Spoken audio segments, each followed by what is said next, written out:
This call is now being recorded. Hola, muy buenas tardes para todos. Dando inicio a la hora pactada para transmitir esta información, les pido a todos, por favor, apagar sus micrófonos con el fin de poder respetar los temas de audición y sobre todo respetar los horarios de las personas ya conectadas. Alguien que me confirme, por favor, si estamos viendo la pantalla.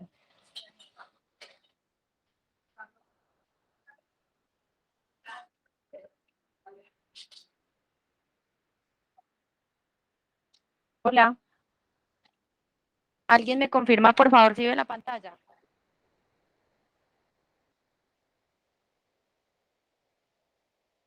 Sí, señora. Ok, muchas gracias.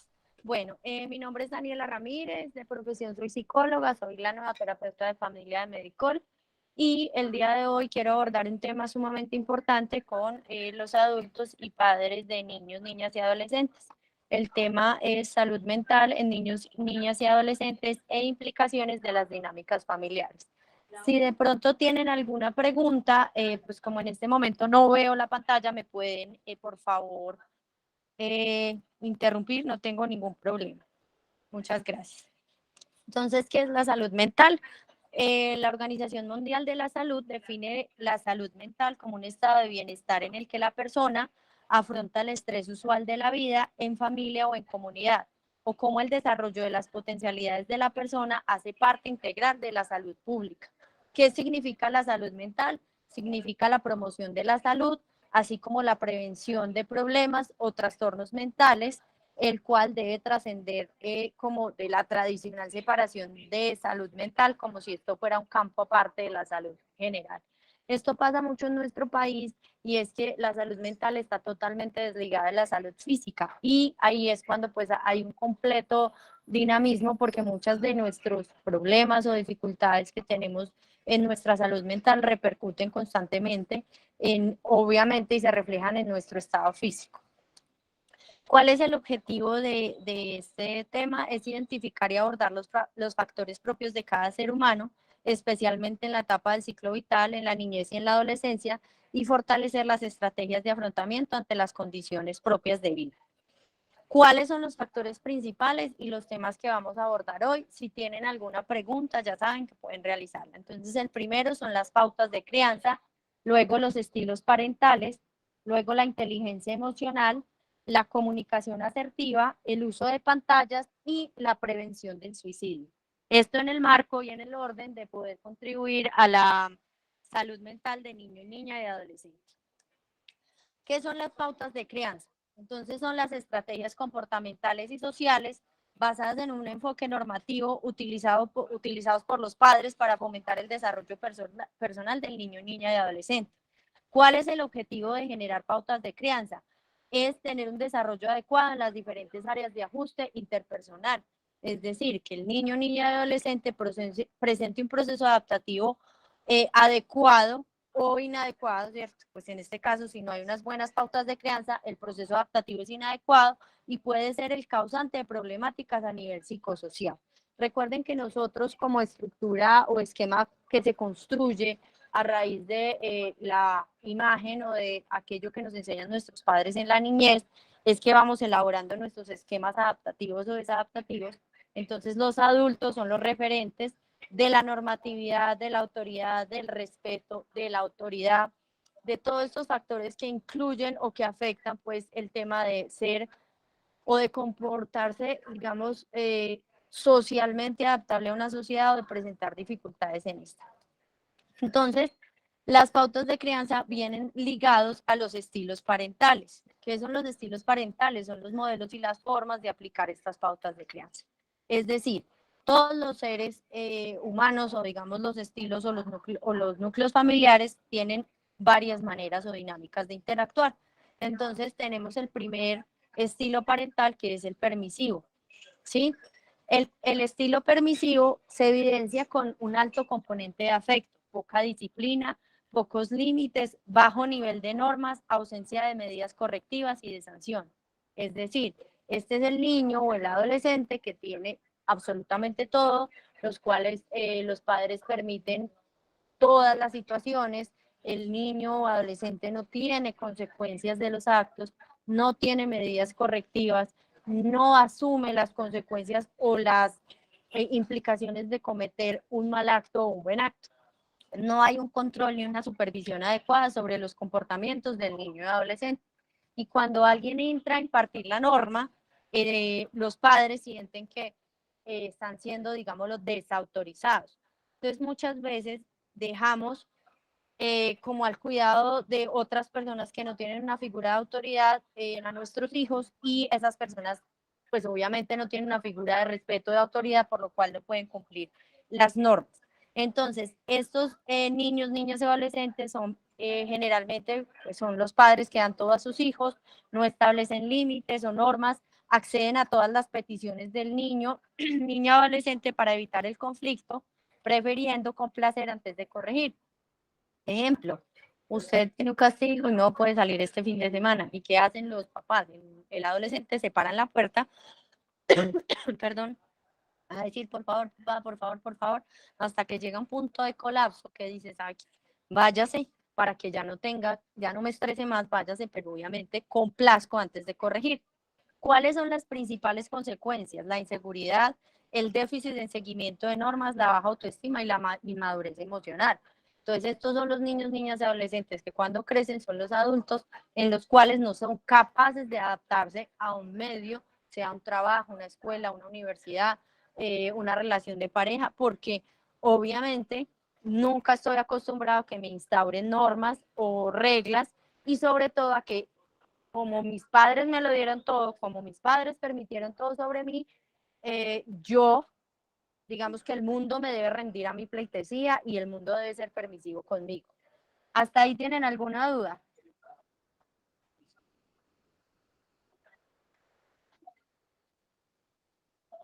¿Ninguna?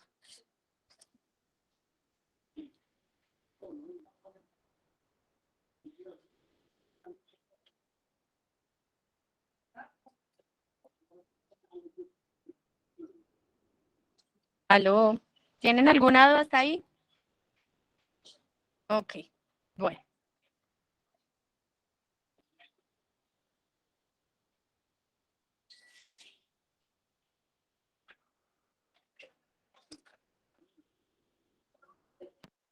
Entonces tenemos el estilo de padres autoritario.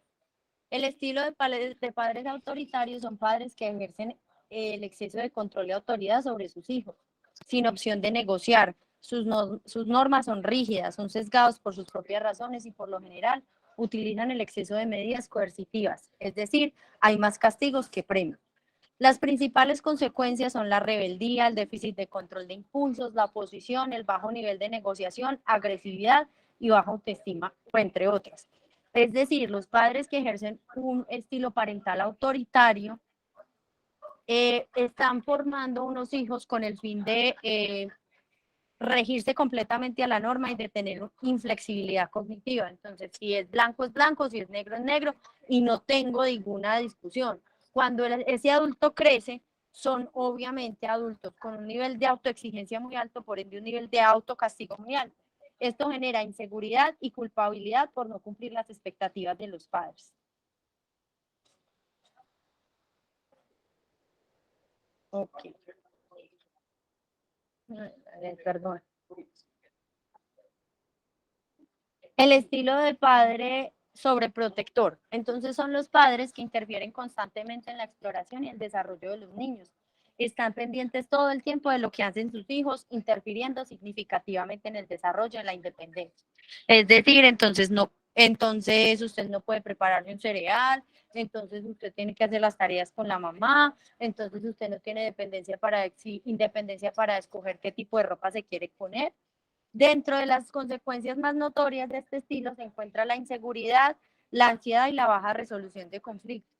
Estos son los jóvenes o niños, niñas y adolescentes que en su adultez no son capaces de enfrentar una situación estresante porque todo me lo solucionaron mis papás, porque mis papás me sobreprotegían. Entonces, por ende, como no soluciono los conflictos, me da temor enfrentarme a cierta situación. Además, genera una dependencia emocional.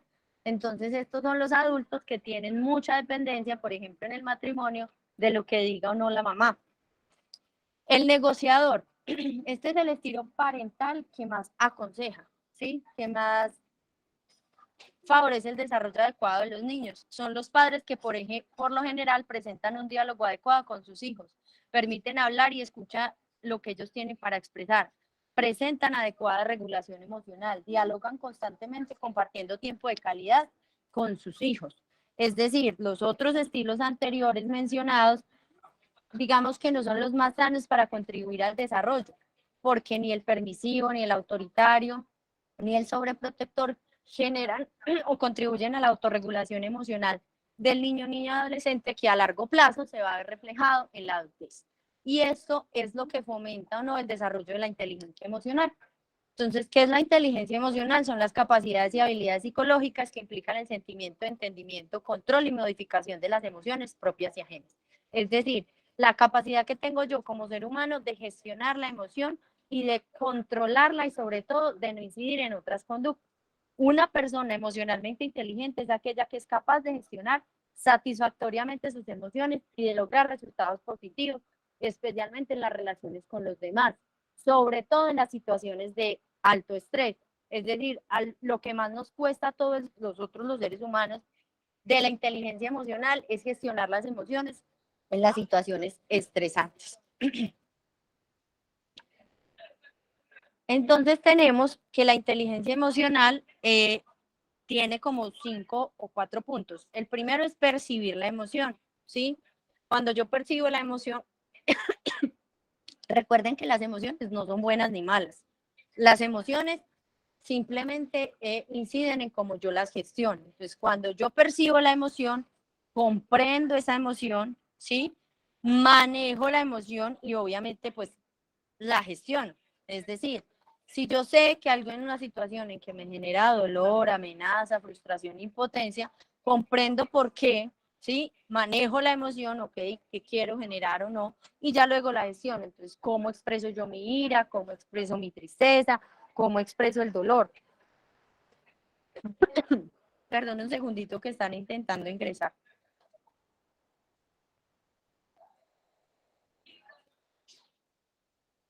Entonces, la idea de poder gestionar la emoción es tener resultados satisfactorios y poder tener adecuadas relaciones interpersonales que contribuyan a mi inteligencia emocional. Entonces, la inteligencia emocional se divide en dos partes, en la interpersonal y en la intrapersonal. La interpersonal implica entender y comprender las emociones de los otros, tener la habilidad de reaccionar según el estado anímico del otro, es decir, cómo yo observo al otro y cómo no me engancho en su reacción. Ejemplo, cuando el adolescente tiene mucha ira y no sabe gestionar la emoción, es como yo de adulto no me engancho a su discusión, sino que establezco un límite y le digo, ejemplo, Daniela, mira, en este momento estás muy alterada, cuando te calmes, hablamos, ¿sí? Hay que dejarlo que se autorregule en su espacio físico y en su espacio emocional. Ahora bien, la inteligencia intrapersonal implica entender y comprender las propias emociones, tenerlas en cuenta al momento de tomar decisiones, es decir, de ser capaz de regular mi emoción en la situación, ¿sí? Entonces, para poder relacionarme constantemente debo tener ambas inteligencias. Lo que pasa es que muchas veces potenciamos una más que otra. ¿En qué situaciones potenciamos una más que otra? En la que el otro está completamente desajustado. Entonces, ahí mi inteligencia intrapersonal, es decir, hasta qué punto yo soy capaz de controlar mi propia emoción, se desdibuja completamente por la reacción o por el estado anímico del otro. Esto, si lo fomentamos desde la niñez, de la capacidad de autorregulación, va a generar empatía, habilidad social, autoconciencia, autorregulación y obviamente una motivación. ¿Hasta ahí alguien tiene alguna pregunta?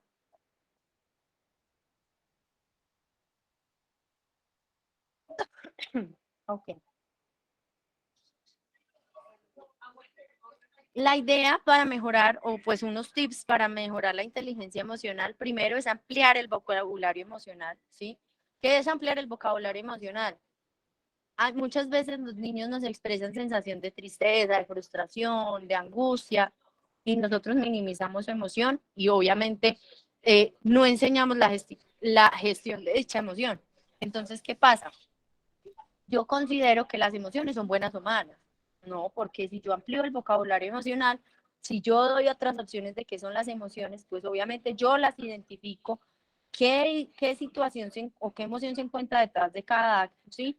Evito la culpabilidad, es que yo no me puedo sentir triste, es que yo no puedo sentirme frustrado, es que yo no puedo ser desagradecido.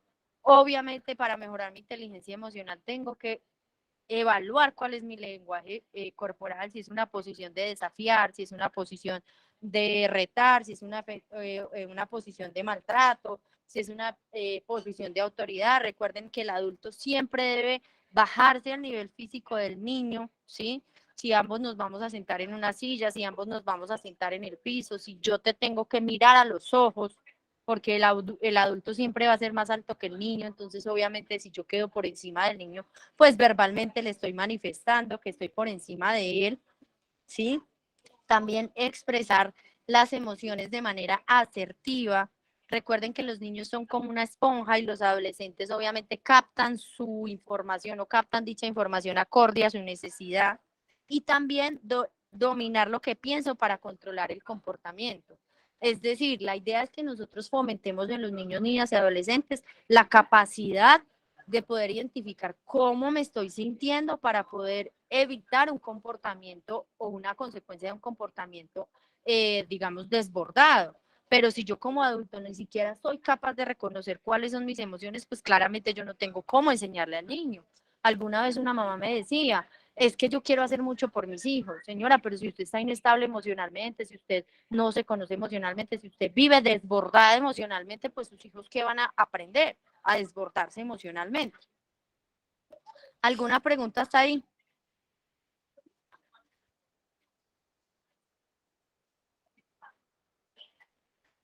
¿En qué consiste la comunicación asertiva? La comunicación asertiva es la forma de expresión consciente mediante la cual se manifiestan las ideas, deseos, opiniones, sentimientos o derechos de manera clara, directa y equilibrada. Es decir, una manera respetuosa de expresarle al otro lo que a mí me genera dolor, angustia, preocupación, desde una perspectiva de autoconfianza.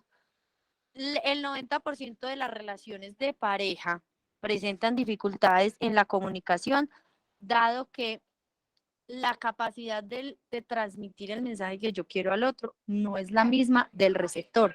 Es decir, muchas veces lo que yo quiero transmitir no es lo que esa persona entendió. Muchas veces yo quiero decir una cosa y esa persona entendió otra, ¿sí? Por eso es tan importante la doble verificación especialmente en los niños. ¿Por qué? O en los adolescentes. ¿Por qué es tan importante? Porque el adolescente se queda con aquello, o el niño se queda con aquello que me hace sentir vulnerable. Muchas veces el no, el decir no puedes ir porque tenías 3 permisos y ya los cumpliste o ya agotaste esos 3 recursos. ¿Pero por qué, mamá? ¿Pero por qué? Obviamente si yo me siento en una postura, es que yo tengo la razón, yo soy el autoritario, yo soy quien manda acá, es que no importa. Porque... No, o sea, muchas veces hay que decir, porque te di 3 permisos al mes y simplemente tú ya los agotaste. Como los agotaste, no los distribuiste, pues ya no tienes más permisos, pero no es una respuesta de por qué sí o por qué no. ¿Qué me entendiste tú de por qué no pudiste salir? Ah, mamá, no, es que yo tenía 3 permisos. No, es que es porque no te dio la gana. No, no, no. O sea, lo que yo le transmito al otro depende cómo él interprete ese estímulo a la realidad que está llevando y cómo está viviendo. Pero si yo ni siquiera soy capaz de comunicar de manera asertiva la norma, el límite, la restricción, pues obviamente el adolescente o el niño adolescente no va a entender absolutamente nada. Entonces, muchas veces lo que nosotros hacemos es transmitir al niño, niña y adolescente una información completamente errónea, una información completamente distorsionada, una información desde la perspectiva del adulto. Recuerden que el cerebro del niño y el cerebro del adulto no tiene la misma capacidad de comprensión que tiene la de nosotros.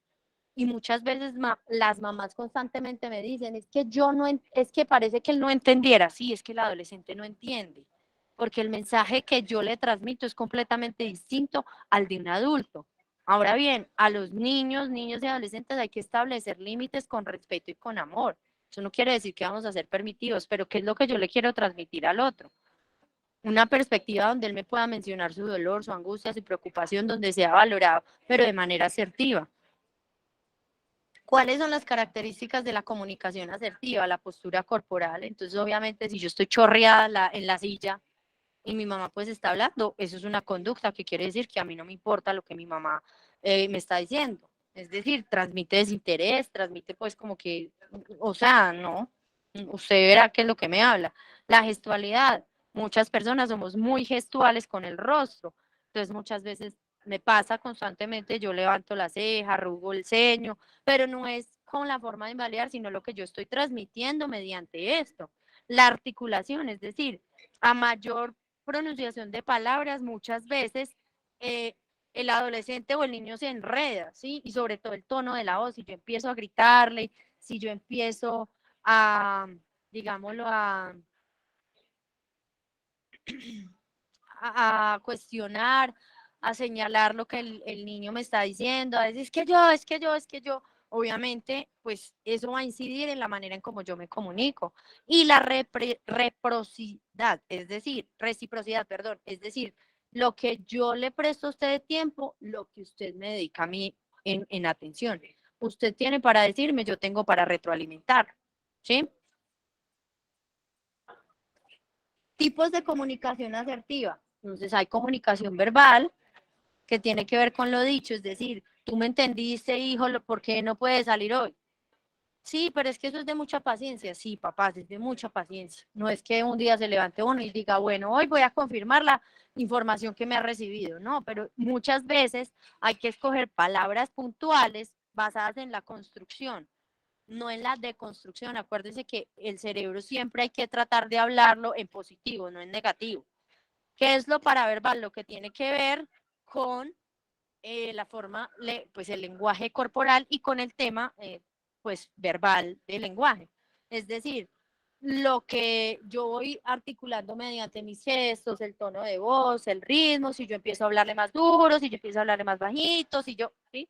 Eso tiene mucho que ver como yo recibo el mensaje. Y el no verbal, pues tiene que ver con lo que no se gestiona de manera, como su nombre le dice, no verbal, pero sí mediante el tema como poco lingüístico, es decir, los gestos, el levantar las manos, de pronto el abrazar o el coger a la fuerza, muchas veces eso hace que la situación se torne más tensa y que también el niño adolescente se sienta vulnerado en su espacio físico.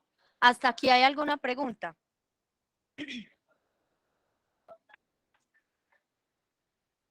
Bueno, este es un tema que nos preocupa a todos y que realmente por el hecho de la pandemia muchas veces nosotros lo que hicimos fue como delegar en el colegio o en las instituciones educativas el uso excesivo de pantalla, ¿sí? Sherry Medigan describe que los padres pueden pensar en las pantallas como si les dieran comida basura o así, comida chatarra a sus hijos. En pequeñas dosis no es tan malo, pero con exceso tiene unas grandes consecuencias. ¿Cuáles son las consecuencias? Alteración en el sueño, alteración en el lenguaje, alteración motora, posibles deterioros en el aprendizaje, dificultades en las relaciones interpersonales y el aislamiento. Eso es de la parte pues psicológica o, de las o el desarrollo de las funciones ejecutivas que son memoria, atención, orientación, lenguaje. ¿Sí? Desde la parte fisiológica, pues obviamente puede parecer miopía, ya que el trabajo pues se acerca como, digamos, la pantalla, dolores de cabeza y obviamente como dificultades oculares que hacen que a largo plazo los niños, niñas y adolescentes desarrollen mayores trastornos neurofisiológicos. Estas son unas sugerencias, ¿sí? Es decir, siga la regla 20-20, 20 minutos, mire al menos 20 minutos al pie durante 20 segundos a una distancia. Es decir, para uno mantener una atención física o constante, digamos, hay que mirar 20 minutos, luego descansar hacia los pies y luego a un punto distante de la pantalla por 20 segundos. Utilice el cronómetro para recordar con frecuencia al niño que debe descansar los ojos. alterne con leer un libro electrónico o un libro físico. Eso también promueve la costumbre y los hábitos, no solamente de leer en el computador y de estar pegados a la pantalla, sino también, digamos, de cambiar de escenario de forma de aprendizaje. Ahora bien, cada que haya, pues lo recomendable es que cada tercer capítulo el niño, niña, adolescente pueda mirar por la ventana con el fin de dispersar la mente, ¿sí? Después de completar un nivel de juego o de videojuego, la idea es que mire por la ventana siquiera 20 segundos. Obviamente es muy poco tiempo para el nivel de tiempo que mantienen constante a estos equipos electrónicos, pero la idea es que sea proporcional al uso de la pantalla.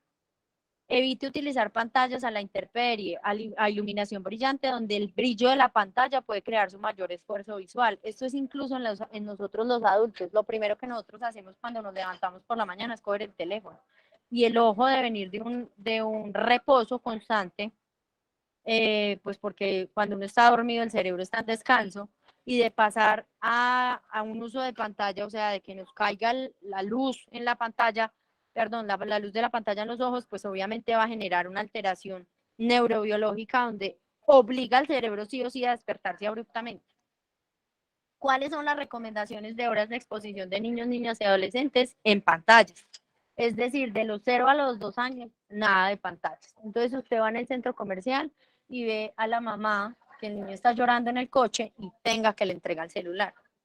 Que sí, que es para ponerle música. Papás, de verdad, cuando nosotros éramos niños, no había nada de esto que usaban. Hay otros muchos métodos de, lo que pasa es que para los adultos que ahora son padres también se volvió como un método de acceso fácil para regular el niño, ¿sí?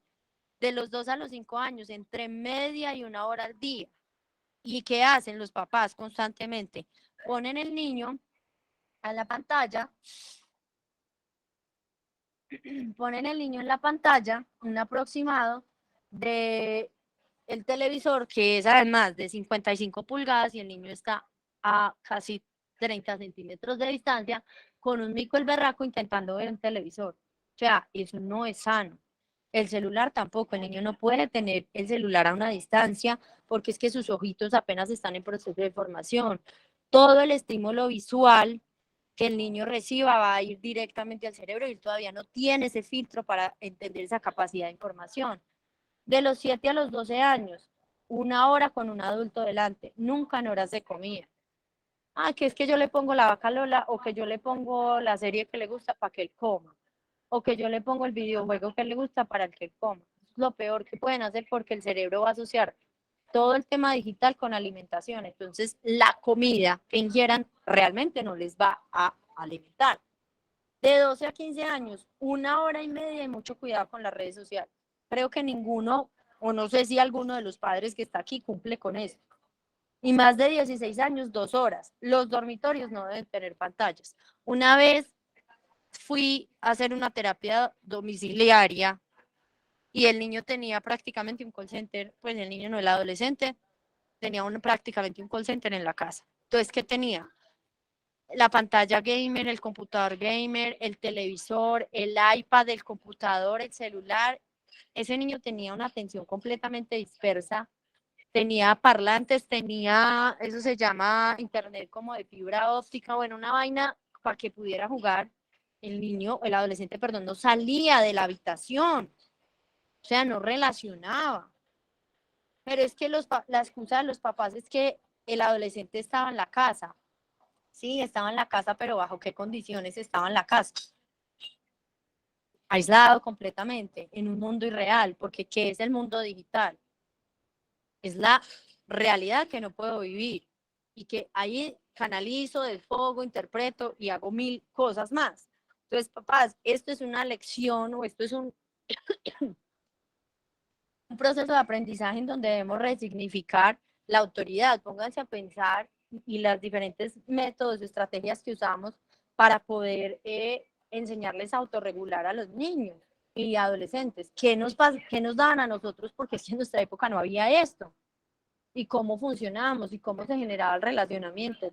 Si yo puedo cumplir esta medida en lo posible, obviamente, sí, yo entiendo que estamos en una sociedad completamente digitalizada, que ahora es muy difícil porque a todo se lo ponen a los niños mediante la virtualidad, pero también hasta qué punto entonces en esos espacios que no requiera virtualidad yo puedo establecer unos límites que no me afecten, o sea, que no intercedan en ese desarrollo neurobiológico, porque acuérdense que somos cerebro, pues somos una integralidad, ¿no? La salud, como empecé, la salud mental no se puede desligar de la salud física. ¿Cuáles son las recomendaciones sobre los contenidos digitales para niños y adolescentes? Entonces, ver juntos un contenido con un padre o un adulto, es decir, promueve la interacción y la discusión y aprender de programas y videos educativos, pues que ve el adulto, ¿sí? Jugar un videojuego, qué tipo de videojuegos están abordando sus hijos. Sí, es que yo lo veo haya quedado guerra y bala todo el día, sí, pero, o sea, ¿qué estamos haciendo? ¿Sí me entienden? Que juega, ¿por qué juega eso? ¿Por qué le genera tanto placer o tanta, digamos, no adicción, sino necesidad de jugar un juego de violento? ¿Alguien tiene una pregunta hasta acá? No, muchas gracias. Ok. Educar a los niños, niñas y adolescentes sobre el contenido con el que se pueden encontrar en Internet, en las plataformas o redes sociales. Una vez una amiga, pues una amiga tiene una hija como de 17 años, ya en aquella época tenía como 15, y mi amiga no la dejaba tener ni WhatsApp, ni Facebook, ni Instagram, ni nada. Y resulta que la niña se descargó un juego, ni me acuerdo el nombre, y obviamente por este juego pues tenía como chat, ¿sí? Y ahí empezó a generar lo que ahora se llama sexting con una persona supuestamente de México que tenía 17 años. Luego esta situación se salió de control y aquella adolescente no estaba chateando con un adolescente de 17 años, sino con una persona de 60 años, con la cual hacían sexting. Para los padres que no saben qué es sexting, es tener sexo o hablar conversaciones sexualmente pesadas por la red, ¿sí? Donde se mandan nudes o fotos desnudos, donde descargan imágenes de partes del cuerpo que obviamente no son de ellos, pero como para tener unas conversaciones pues de alto nivel, digámoslo, pues de un contenido sexual pesado, y pues para esto se generan muchas, digamos que estrategias donde ciertas personas acceden a engancharse con adolescentes porque pues realmente tú no sabes quién te está hablando detrás de una pantalla. Entonces, ¿cuál es el interés de que obviamente ustedes compartan esos espacios digitales con ellos? De que ellos tengan un nivel pues, o generar en ellos un nivel de seguridad que les permita, digamos que, ser conscientes de que en algún momento cuando pase el tema de, sí, papá, mira, es que yo le mandé una foto desnuda, o le mandé foto de la ropa interior, o le mandé foto, no sé, de un seno, o papá, yo le mandé un video haciéndome, pues, masturbándome. Entonces, obviamente, no empiece el tema de extorsión, porque es que por ahí es un fácil acceso a extorsionar a los niños y adolescentes. ¿Cuáles son las recomendaciones? ¿Cuáles son las recomendaciones de horarios y lugares sin pantallas para niños, niñas y adolescentes? Entonces, no usar celulares o pantallas antes de ir a dormir. La idea es como 2 horas antes, no usar móviles o tablets en la hora de comer, ¿sí? Marcar un tiempo en familia. Hay familias que han utilizado la estrategia, digamos, de la canasta. Vamos a almorzar, a desayunar, meten el celular. O nadie puede llevar el celular a la mesa, ¿sí? Podría ser los fines de semana, es decir, o en la mañana una hora antes de ir al colegio, es decir, en el que ningún miembro de la familia utilice el teléfono. Obviamente, eso es muy importante, lógico que es que los adolescentes ahora y los niños pues justifican, es que tengo que hacer una tarea, es que por el grupo de WhatsApp me quedaron de enviar tal situación, y pues claramente esto se presta para que yo no pueda tener un control del Internet, ¿sí? O del uso de las redes. Entonces, para no hacer tareas, pues obviamente en el colegio, cuando estén cruzando la calle, muchas veces hemos visto accidentes porque es que iba chateando y cruzó la cebra, el semáforo pasó y paque, ¿sí? Cuando estén en viajes largos, excepto pues en el carro, digamos que la idea es que si hay un viaje, digamos, voy a poner un ejemplo, la vía Medellín y hay un parecida, pues saque el celular. Pero en un curverío, pues obviamente el carro moviéndose, obviamente esto no puede hacerse porque esto hace un desprendimiento de retina. Y acuérdense que el adolescente todavía no está formado, entonces ni neurobiológicamente, ni fisiológicamente, ni psicológicamente, y el niño menos. Por eso usar móviles o celulares en el coche, uno los ve en el centro comercial, esto es completamente contraproducente para la salud física y emocional del niño, niña, adolescente. ¿Hasta aquí tienen alguna pregunta?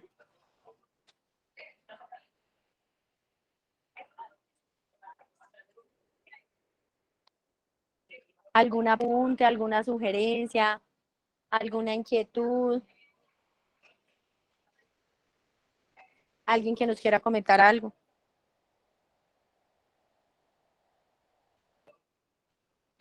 Bueno, entonces, parte de muchos temas que actualmente nos afligen o nos agobian como sociedad, ¿sí? Es cómo los padres establecen ciertas normas, estilos parentales, como los vimos pues anteriormente, y esto, más la inteligencia emocional, más la comunicación asertiva, nos llevan a ser factores protectores o de prevención del suicidio. Entonces, la Organización Mundial de la Salud informa que es un grave problema de salud pública, según pues el evento 356, pero está rodeado de estigmas, mitos y tabúes. Cada año cerca de 800.000 personas se quitan la vida a nivel mundial, lo que equivale a que una persona muere por suicidio cada 40 segundos. Contrariamente a las creencias comunes, los suicidios se pueden prevenir con intervenciones oportunas basadas en la evidencia. Se estima que por cada suicidio que se produce hay más de 20 intentos. Yo trabajé muchos años en el hospital de Caldas y tuve una paciente una vez que tuvo 30 intentos de suicidio. 30. O sea, ya la familia no le creía. Y ella siempre me decía, es que yo me voy a matar, yo me voy a matar. La familia obviamente no le creía, ¿sí? Y al número 30 lo logró. El suicidio puede ocurrir en cualquier edad y es la tercera causa de muerte entre jóvenes de 19 a 26 años. Yo no sé si ustedes tienen conocimiento de que Manizales es una de las ciudades de Colombia con mayor índice de suicidio del país, ¿sí? Y eso dice que somos el país más feliz del mundo, o el primero o el tercero, ni me acuerdo ya. ¿Esto por qué pasa? Porque muchas veces minimizamos esos intentos, minimizamos esas creencias, ¿sí? No tenemos conocimiento sobre ciertas señales de aquellas personas o como aquella familia que les conté que decía que la hija nunca se iba a matar y que eso era por llamar la atención y que uno como después de 20 veces o de 29 veces se iba a matar, ¿sí? Nunca podemos minimizar, porque acuérdense que, o si no lo saben, se los comento, la idea de muerte es un pensamiento intrusivo que empieza a rumiar. ¿Cómo rumea? Como las vacas comiendo pasto, ¿cierto? Y es un pensamiento que se va llenando gotica tras gotica. Cada situación estresante va siendo un motivo más para generar un suicidio o un intento de suicidio. Entonces muchas veces dicen, no, es que eso fue que se tiró, eso fue que peleó con el marido y entonces por eso fue que se tomó las pastas. No, pues probablemente la pelea con el marido es la consecuencia de un cúmulo de situaciones que nunca se gestionaron. Es que se quedó sin trabajo y por eso se intentó matar. No, el tema de quedarse sin trabajo no es que se haya intentado matar por eso. Esa fue la gota que rebosó un vaso, ¿sí? Pero de ahí venía la sensación de frustración, voy a ser una desempleada más, no tengo para comer, los bancos me van a ahorcar, el gota a gota me va a cobrar encima, entonces ¿quién le va a dar para el colegio a los muchachitos? Todo empieza un cúmulo de pensamientos que empiezan a rumiar y que como única salida encuentran autoagredirse.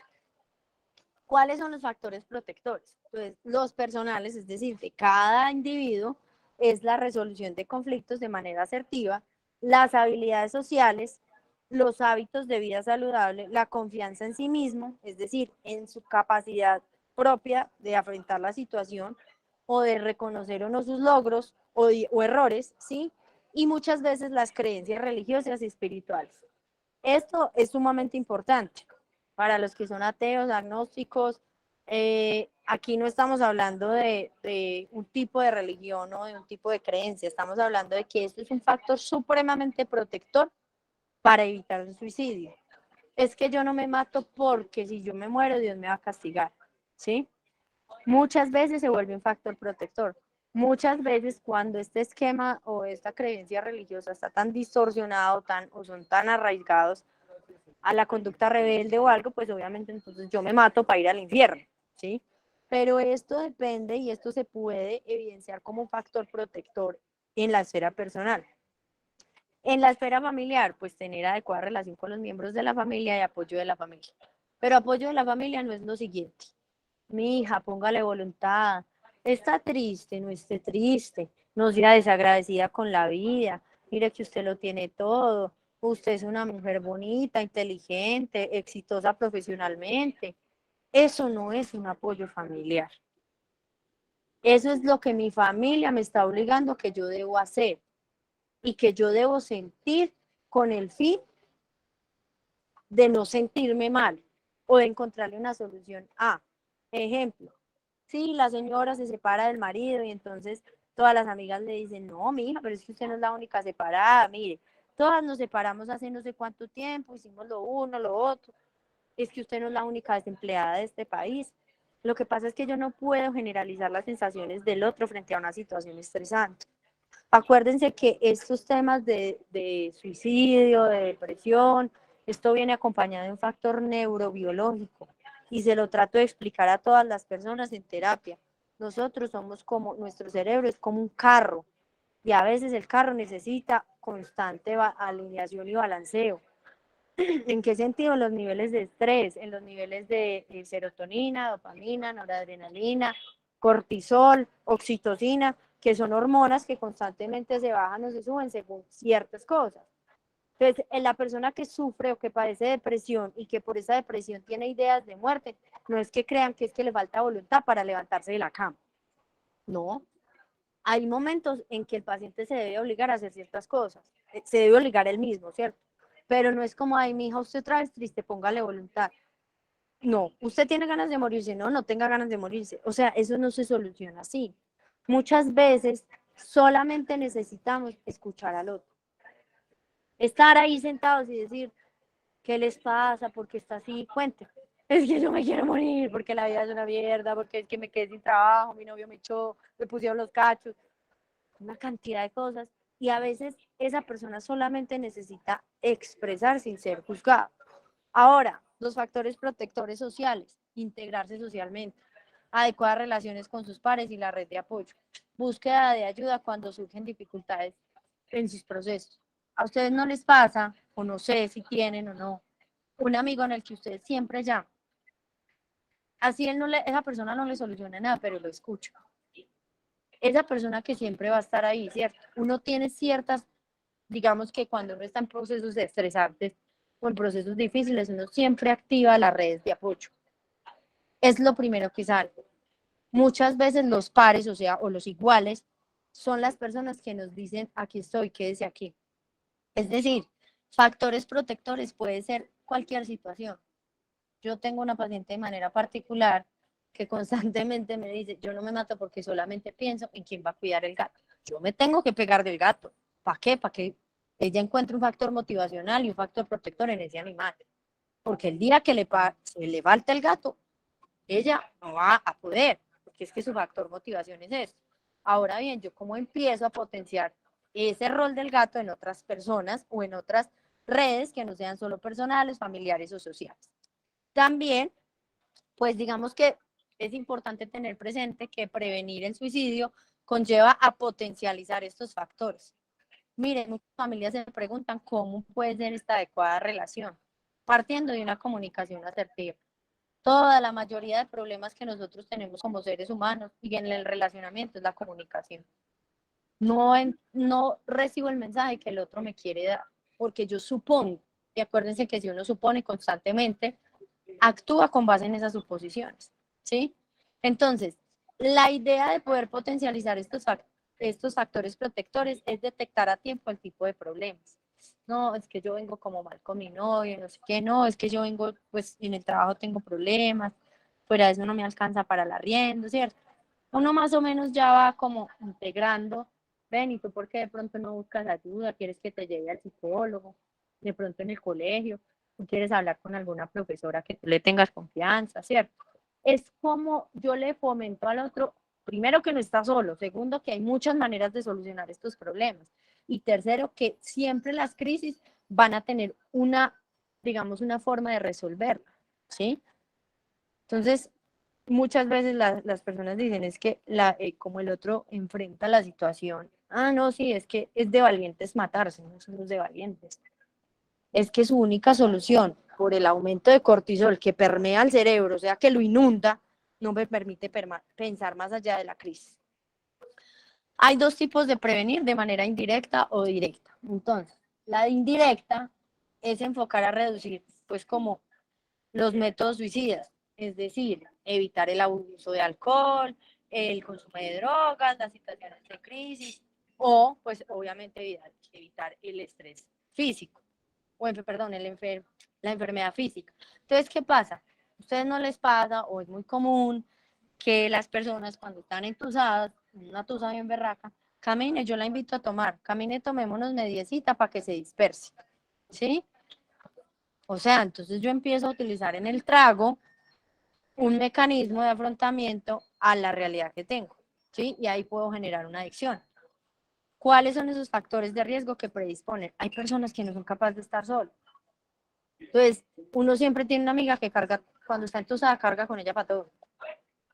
¿Sí? Lo mismo es en el adolescente. No, es que yo no quiero pensar. Entonces, hacen una cantidad de cosas que evitan asumir la consecuencia de esa sensación de malestar que genera la no capacidad de resolución de problemas. Pero si yo me siento, mire, tengo este problema, ¿cómo lo podemos solucionar? Yo siempre digo, una, dos, pues 10 o 20 cabezas piensan más que otras, ¿cierto? Entonces, ¿cómo encontrarle soluciones de problemas sin acceder a la droga, al consumo de alcohol?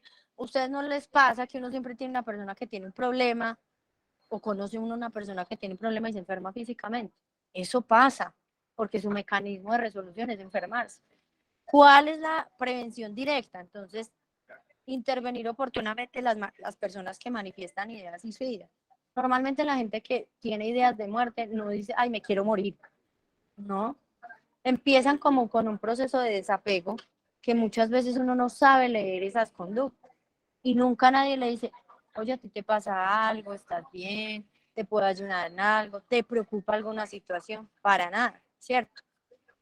Esto se puede hacer mediante el acompañamiento de recursos psicológicos o mediante la forma de decir, ven, vamos a buscar ayuda de un profesional, ¿sí? O pues obviamente lo que todos deberíamos saber que es brindar primeros auxilios psicológicos, para eso no se necesita, eh, digamos que no se necesita un conocimiento de mayor pues, de mayor bagaje teórico, sino que es la manera en cómo yo puedo contribuir a la autorregulación de esa otra persona. Entonces, primero, ¿qué podemos contribuir como núcleo familiar o como familia, o como promover el libre acceso sin estigmatizar pues el hecho de que yo deseo ir al psicólogo?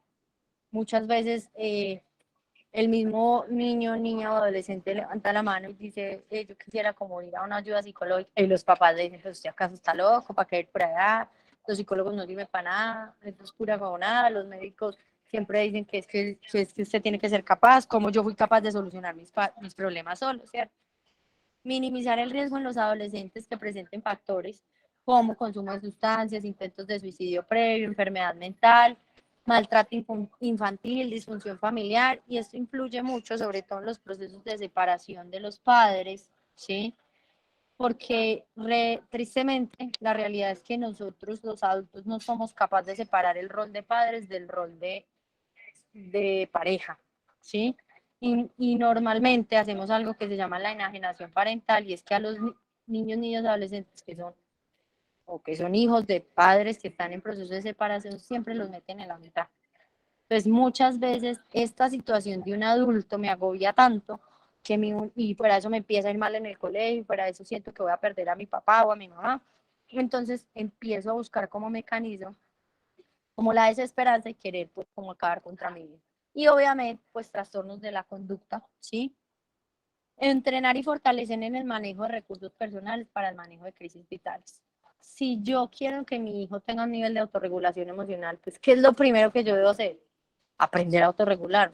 Pero si yo me desbordo ante cualquier situación estresante, pues claramente mis hijos no van a saber enfrentar esta situación. Promover la búsqueda de apoyo social y familiar, escolar en casos de crisis antes de tomar decisiones. Hay familias, hay personas que siempre, ay, yo estoy para ti, lo que necesites, a la hora que sea, y muchas veces uno los llama y ni por allá, ni por aquí, ¿cierto? Y eso hace que cuando el niño o niña adolescente quiera levantar la mano o el adulto quiera levantar la mano, no encuentren quién un apoyo. Educar sobre los signos de alarma, ¿sí? Hijo, mira, si en algún momento tú te sientes triste, si pasa por tu cabeza un pensamiento intrusivo de querer morirte, acá estoy yo, podemos buscar ayuda. También hay que psicoeducar sobre los mitos y verdades. Es que eso lo hace por llamar la atención. Vea, papás, mamás. Hay una delgada línea entre querer llamar la atención. Lilia Marín levantó la mano.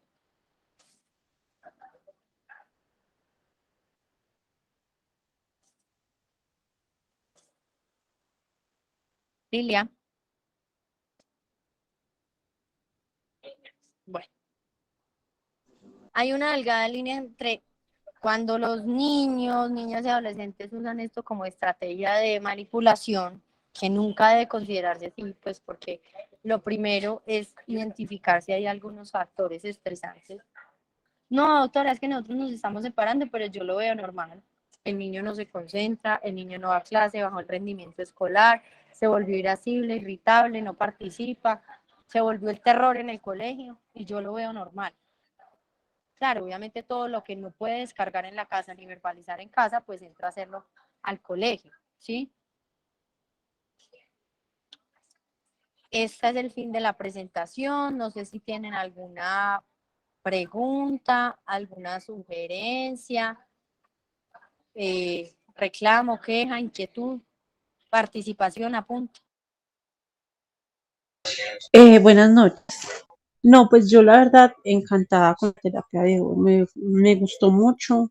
Felicitarla igual porque se nota la preparación y pues obviamente como el conocimiento que maneja. Entonces muy agradecida, de verdad, por dedicarnos este tiempo, sus conocimientos, porque igual eso a nosotros nos sirve bastante. Muchas gracias. Gracias, Valen García.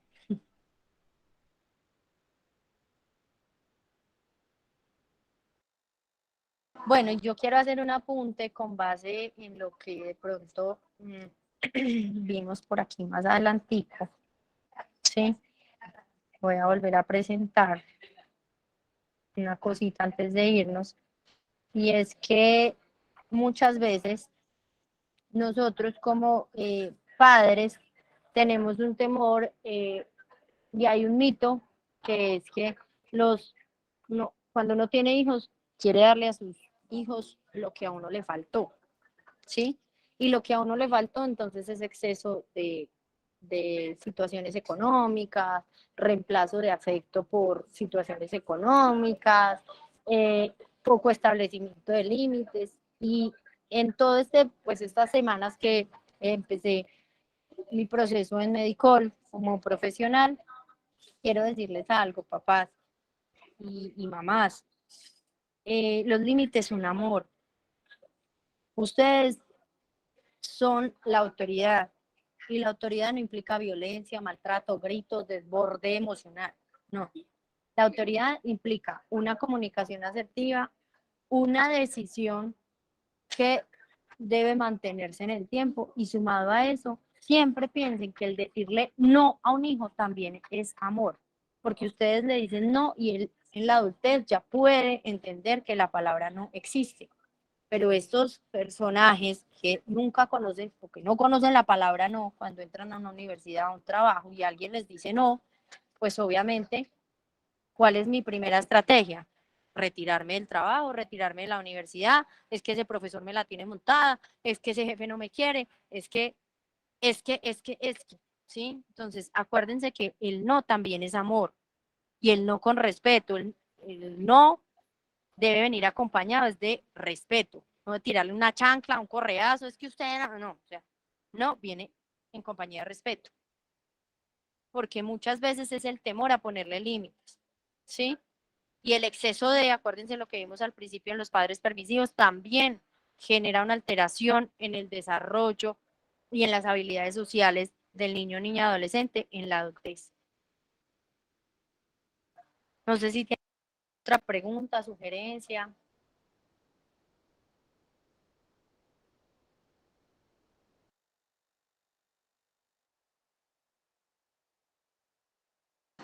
Señora Carolina Parra. Hola, buenas noches. No, agradecerles mucho por este espacio porque de verdad que es una ayuda pues para nosotros los papás sobre cómo poder manejar esas situaciones con nuestros hijos y de verdad que les damos mucho las gracias de parte de mi familia pues por el tiempo que ustedes pasan también ocupándose de nosotras las familias, que no solamente es el adolescente que está asistiendo a las terapias, sino que también eh, cuidan, digamos, de ese entorno en el que el adolescente vive y eso pues tiene que ver obviamente con todos nosotros, así que pues muy agradecidas. Quería comentarte eso, Daniela. Carolina, a ti muchas gracias por participar. Recuerden el establecimiento de límites. Yo siempre digo, la norma, el límite es sumamente importante. Claro, efectivamente, el hecho de nosotros poder dar un seguimiento continuo no solamente al usuario, que en este caso son los niños, niñas o adolescentes, sino también a la familia, pues obviamente, primero vamos a generar un nivel de adherencia y segundo, también pues vamos a tener un ambiente, digamos, o un trabajo en equipo, porque nosotros lo vemos desde esta perspectiva. Si nosotros estamos alineados o somos coequiperos de la familia, pues claramente el éxito del programa y la estabilidad emocional del usuario, llámese niño, niña, adolescente, joven, adulto, pues obviamente va a tener un significado mucho más, o va a tener un éxito, va a ser mucho más impactante de manera positiva el resultado de dicho proceso.